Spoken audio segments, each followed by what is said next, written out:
वालेकुम, बोल news headquarter से खुशामदीद। मैं हूं सैयद रजी। मैं हूं युसरा नजम। आज बुलेटिन में आप देख सकेंगे।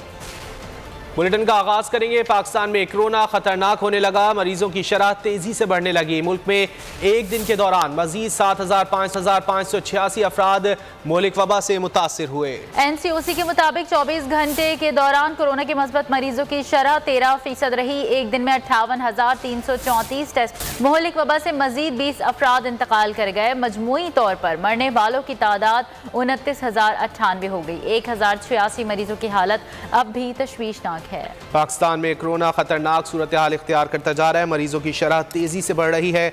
मुल्क में एक दिन के दौरान मजीद 7,586 अफराद मोहलिक वबा से मुतासिर हुए हैं। NCOC के जारी करदा आदाद शुमार के मुताबिक 24 घंटे के दौरान कोरोना मुस्बत मरीजों की शरह 13% रही है। एक दिन में 58,334 टेस्ट किए गए। मोहलिक वबा से मजीद 20 अफराद इंतकाल कर गए। मजमूई तौर पर मरने वालों की तादाद 29,098 हो गई है। 1,086 मरीजों की हालत अब भी तशवीशनाक बताई जा रही है। मुल्क भर में कोरोना के वार जारी हैं और मुस्बत केसेस की शरह बढ़ती जा रही है और मुल्क भर में मुस्बत केसेस की शरह अब 13% तक जा पहुंची है।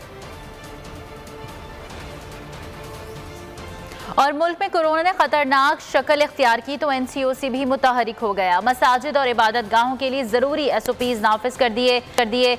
National command and control centre का मसाजिद और इबादत गाहों में सिर्फ वैक्सीन शुदा अफराद को ही दाखिले की इजाज़त देने का फैसला। बुजुर्ग और बीमार अफराद घर पर नमाज पढ़ें। नमाजी घर से वजू करके जाएं। इस्लामाबाद में 6 सेक्टर्स की 24 गलियां सील। कराची जिला बस्ती के 4 टाउन में माइक्रो स्मार्ट लॉकडाउन लगा दिया गया।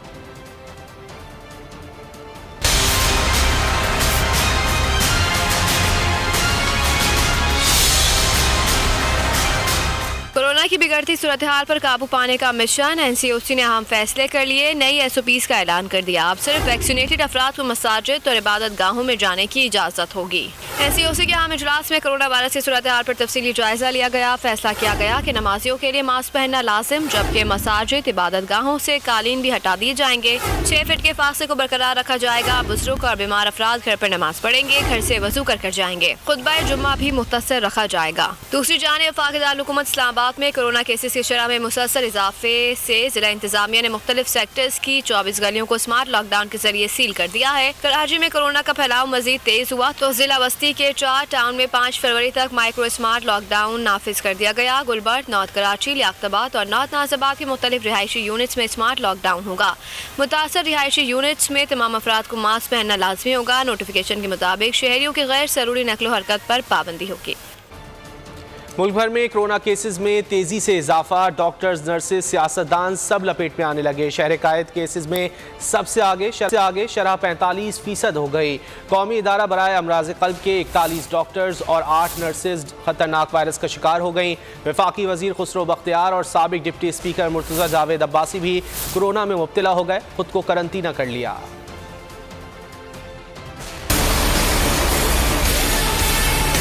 मुल्क में कोरोना ने पंचे गाड़ दिए। केसेस में खतरनाक हद तक इजाफा होने लगा। मुस्बत केसेस की शरह में कराची का पहला नंबर, शरह 45% तक जा पहुंची। हैदराबाद में शरह 17.35% हो गई। दिल के सबसे बड़े अस्पताल का तिब्बी अमला भी कोरोना का शिकार होने लगा। कौमी इदारा बराए अमराज क़ल्ब के 41 डॉक्टर्स, 33 असिस्टेंट और 8 नर्सेज भी कोरोना की लिस्ट में आ गयी। तमाम स्टाफ को घरों में करंतना कर दिया गया। वफाकी वजीर खुसरो बख्तियार और साबिक डिप्टी स्पीकर मुर्तज़ा जावेद अब्बासी भी कोरोना में मुब्तला हो गए, खुद को घर में करंतना कर लिया। मुल्तान में बैरून मुल्क से आने वाली परवाजों के मुसाफिरों के कोरोना टेस्ट मुस्बत आ गए। दुबई से आने वाली परवाज FZ326 के 5 मुसाफिरों में कोरोना वायरस की तस्दीक हो गई। परवाज FZ318 के 2 मुसाफिर, जबकि परवाज G9559 के 5 मुसाफिर भी वायरस का निशाना बन गए। और कराची में कोरोना के बढ़ते हुए केसेस। जिला बस्ती के 4 टाउन्स में 5 फरवरी तक माइक्रो स्मार्ट लॉकडाउन नाफिज कर दिया गया। शहरियों की गैर जरूरी नकलो हरकत पर भी पाबंदी आयद कर दी गई। मजीद तफसीलात जानते हैं बोल न्यूज़ के नुमाइंदे सलमान सलीम से, जो कि इस वक्त फेडरल बी एरिया ब्लॉक 16 में मौजूद हैं। जी सलमान, बताइएगा क्या सूरत हाल है लॉकडाउन की? जी बिल्कुल, कराची में कोरोना के बढ़ते हुए केसेस की वजह से डिप्टी कमिश्नर ज़िला वस्ती की जानिब से मुख्तलिफ मकामात के ऊपर स्मार्ट लॉकडाउन का नफाज जो है वो कर दिया गया है। गुज़िश्ता रात ये नोटिफिकेशन जारी हुआ है, ताहम गुज़िश्ता रात 12 बजे से ये स्मार्ट लॉकडाउन जो है वो नाफिज किया गया है। सूरत हाल कुछ ऐसी है कि फेडरल बी एरिया ब्लॉक 16 के मुख्तलिफ मकामात भी जो है वो इस लिस्ट के अंदर शामिल हैं। ताहम जो मामलात हम लोग देख रहे हैं वो इंतहाई संगीन नौइयत के देखे जा रहे हैं। ज़िला इंतज़ामिया की जानिब से लॉकडाउन तो लगा दिया गया, ताहम जो दुकानें हैं और जो मार्केटें हैं वो अभी तक खुली हुई हैं। इस वक्त भी आप मेरे अकब में देख सकते हैं कि एक चाय का होटल है जहाँ पे लोगों का रश है और SOPs जो हैं वो भी फॉलो नहीं की जा रही। दूसरी जानिब अगर हम लोग इलाकों की बात करें तो गुलबर्ग, नॉर्थ कराची, लियाकताबाद और नॉर्थ नाज़िमाबाद के मुख्तलिफ रिहायशी यूनिट्स में स्मार्ट लॉकडाउन का जो है वो नफाज किया गया है। ताहम मुतासरा रिहायशी यूनिट्स की गलियों सड़कों को जो है वो रुकावटें लगाकर बंद करने के अहकामात भी जारी किए गए हैं, जबकि वहाँ की जो इलाका मकीन हैं उनको जो है वो बग़ैर इजाज़त बाहर जाने की भी इजाज़त नहीं दी जाएगी। दूसरी जानिब अगर बात कर ली जाए SOPs की तो जो मुतासरा इलाके हैं वहाँ के जो रिहायशी उनके लिए मास्क पहनना भी लाजमी करार दिया गया है। ताहम हम लोग ये देख रहे हैं कि ज़िला इंतज़ामिया की कोई टीम जो है वो इस वक्त मौके के पर मौजूद नहीं है। नोटिफिकेशन जारी कर दिया गया है, कोरोना के केसेस में एकदम इजाफा हुआ है, लेकिन जो ज़िला इंतज़ाम सिर्फ नोटिफिकेशन जारी किया उनकी जानिब से मज़ीद कोई कार्रवाई जो है वो अमल में नहीं लाई जा रही। जी बहुत शुक्रिया इन तफसीलात के लिए। शुमाली बलूचिस्तान में साल की सरतरीन रात, कान मेहतरजई में दर्जा हरारत 9 डिग्री सेंटीग्रेड रिकॉर्ड। कोयटा में बर्फबारी के बाद बंद रास्ते खोल दिए गए। मरी में बर्फबारी के बाद हर सू सफ़ेदी छा गई। सर्द मौसम से लुत्फानंदोज़ होने के लिए सयाहों ने डेरे डाल दिए। कराची में भी कोयटा की सर्दी ने रंग जमा दिए। शहर कायद में दर्जा हरारत 12 तक आ गया।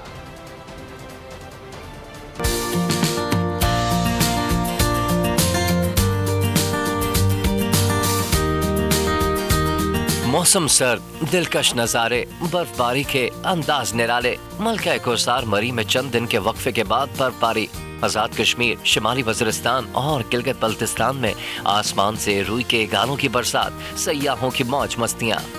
महकमा मौसमियात ने मुल्क में मजीद बारिशों और पहाड़ों पर बर्फबारी की पेशगोई कर दी। खैबर पख्तूनख्वा, गिलगित बल्तिस्तान, आज़ाद कश्मीर समेत बलाई इलाकों में मजीद बर्फबारी की पेशगोई की गई है। रावलपिंडी, झेलम, चकवाल, अटक, गुजरांवाला, गुजरात, सियालकोट, नारोवाल, लाहौर, शेखुपुरा और कसूर समेत पंजाब के मुतादिद अजला में बारिश, चंद मुकामात पर ज़ालाबारी का भी इम्कान है। मौसम का हाल बताने वालों के मुताबिक शिमाली बलूचिस्तान में मौसम शदीद सर्द रहेगा। साहिली इलाकों में गर्दालूद हवाएं चलेंगी। सिंध के बेशतर अजला में मौसम खुश्क और सर्द रहेगा, ताहम साहिली इलाकों में तेज और गर्दालूद हवाएं चलने का इम्कान है। और इस मौसम में सेहत का ख्याल किस तरह रखना चाहिए, इस पर गुफ्तगू करने के लिए इस वक्त हमें ज्वाइन किया है डॉक्टर फलक कादिर साहिबा ने। बहुत शुक्रिया फलक साहिबा, पब्लिक हेल्थ ऑफिसर हैं। बताइएगा, कराची वाले वैसे तो सर्दियों का इंतजार करते हैं, लेकिन सर्दियां आ जाती हैं तो मौसमी बीमारियां जो हैं वो उनको आन घेरती हैं। इस मौसम में किस तरह ख्याल रखा जाए?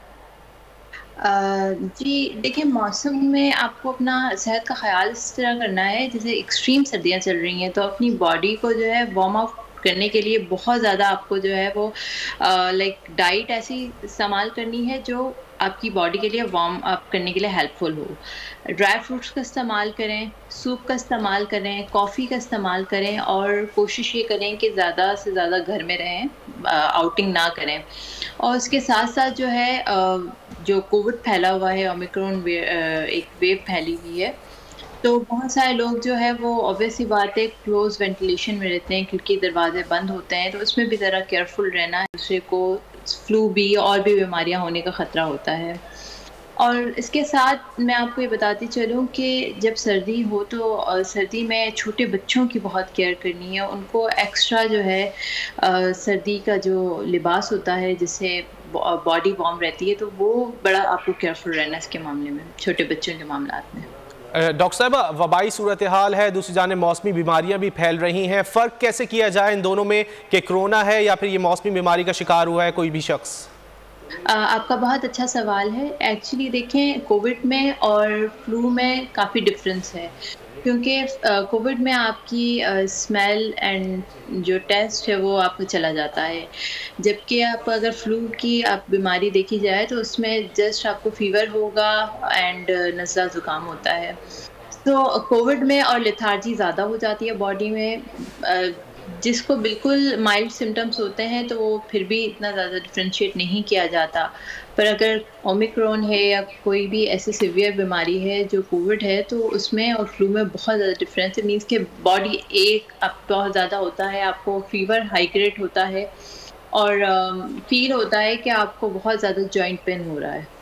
अच्छा डॉक्टर, ये भी बताइएगा डॉक्टर साहिबा कि डस्ट स्टॉर्म आया था, अभी गर्द आलूद हवाएं चली थी, यकीनन रेस्पिरेटरी सिस्टम को जो है वो अफेक्ट करती होंगी चीज़ें। स्किन का किस तरह ख्याल रखना चाहिए?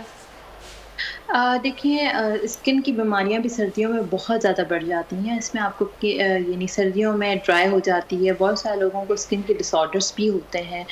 तो ऐसे मौसम में आपको अपनी स्किन को मॉइस्चराइज रखना ज़रूरी है। कोई भी अच्छे मॉइस्चराइज़र से अच्छा आप बॉडी मसाज कर लें, स्किन मसाज कर लें। और जिन लोगों को स्किन डिसऑर्डर्स चलते आ रहे होते हैं तो उनको प्रोफिलैक्सिस मेडिसिन जो भी वो ले रहे हैं वो प्रोफिलैक्सिस मेडिसिन इस्तेमाल करें।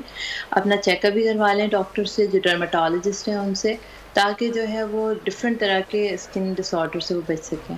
अच्छा डॉक्टर साहिबा, जो मौमर अफराद हैं उनके लिए क्या हिदायत देंगी आप, ख़ास तौर पर मौमर अफराद जिनके जोड़ों में दर्द होता है, मुश्किलात का सामना करना पड़ता है ख़ास तौर पर सर्द मौसम में? देखिए, सर्दियों के मौसम में बहुत सारी ऐसी बीमारियां होती हैं जो एक्सट्रीम शिद्दत इख्तियार कर लेती हैं, जैसे आर्थराइटिस हो गया है, जॉइंट पेन हो गया। तो उनके लिए मैं उनसे यही रिक्वेस्ट होगी कि वो अपनी जो नॉर्मल मेडिसिन है जो वो ले रहे हैं जॉइंट पेन की, वो लें और उसके साथ साथ सर्दी से बचें। मतलब सर्दी से बचने का यही तरीका है कि जो गर्म कपड़े होते हैं उसका इस्तेमाल, और सर्दी में बाहर ना निकलें। अगर निकल भी रहे हैं तो कोशिश करें कि ऐसा व्हीकल या ऐसी सवारी यूज़ करें जो बंद हो, ताकि डायरेक्ट हवा जो है वो जिस्म पर ना लगे। तो इस चीज़ें जो है वो एहतियाती तदाबीर इख्तियार की जा सकती हैं, तो शिद्दत से बचा जा सकता है। अच्छा डॉक्टर साहिबा, ये ज़रा सा वाज़ेह कर दीजिएगा, कोविड के पर्सपेक्टिव से आपसे जानना चाहूँगी कि अब जो है वो 15 साल या 12 साल से बड़ी उम्र के बच्चे जो हैं उनके लिए वैक्सीनेशन को लाजमी करार दिया गया है। तो वाकई इस एज के जो एज ग्रुप के जो बच्चे हैं उनको ज़रूरत है, उनका इम्यूनिटी सिस्टम इतना वीक हो सकता है? देखिए, एक्चुअली बच्चों को वैक्सीनेशन लगवाने की WHO ने बात इसलिए भी की है कि बच्चे जो हैं वो कैरियर बनते हैं। यहाँ पर इम्यूनिटी सिस्टम सम टाइम ऐसा होता है कुछ बच्चों का वीक भी होता है, और अगर बच्चों को वैक्सीनेशन कर दी जाएगी तो बच्चे कैरियर नहीं बनेंगे। स्कूल से अक्सर बच्चे घर तक ले आते हैं, तो अगर बच्चों को वैक्सीनेशन कर दी जाएगी तो काफ़ी हद तक जो है वो कोविड पर जो है काबू पाया जा सकता है। तो वी कैन डू दैट, यानी कि इसमें कोई प्रॉब्लम नहीं है बच्चों को वैक्सीनेशन करने के लिए। लाजमी पेरेंट्स को करवाना चाहिए और इस बात को भी पेरेंट्स को क्लियर करना चाहिए कि इसके कोई नुकसानात नहीं होते, और इससे जो है वो कोविड को जो है वो अच्छे तरीके से हम उसके ऊपर कोप अप कर सकते हैं। ठीक है, एहतियात की ज़रूरत है सर्द मौसम में भी और वबाई सूरत। सब्सक्राइब करें और बेल दबाएं ताकि कोई खबर रह न जाए।